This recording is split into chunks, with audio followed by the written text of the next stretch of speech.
வேத பயணத்தில் இன்று நான் பார்க்க போவது அதிகாரியாக ஏற்படுத்தினார்.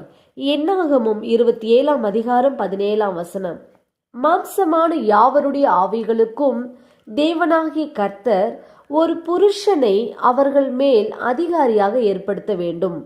தாசனாகிய மோசேக்கு பின்பு கர்த்தர் இஸ்ரவேல் ஜனங்களை நடத்துவதற்கு ஆவியை பெற்றிருக்கிற புருஷனாகிய யோசுவாவை ஏற்படுத்தினார்.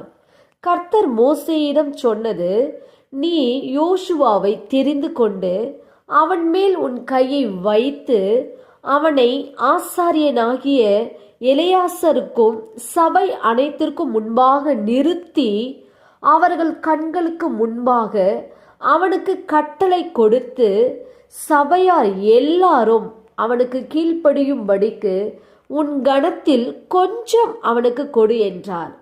மோசே தனக்கு கர்த்தர் கட்டளையிட்டபடியே யோசுவாவை அழைத்து கர்த்தர் தனக்கு சொன்னபடியே அவனுக்கு கட்டளை கொடுத்தான்.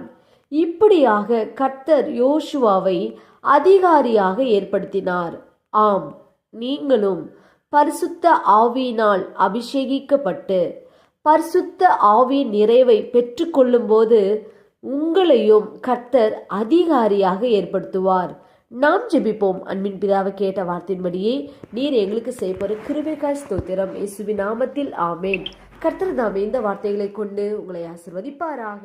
ஆமேன்.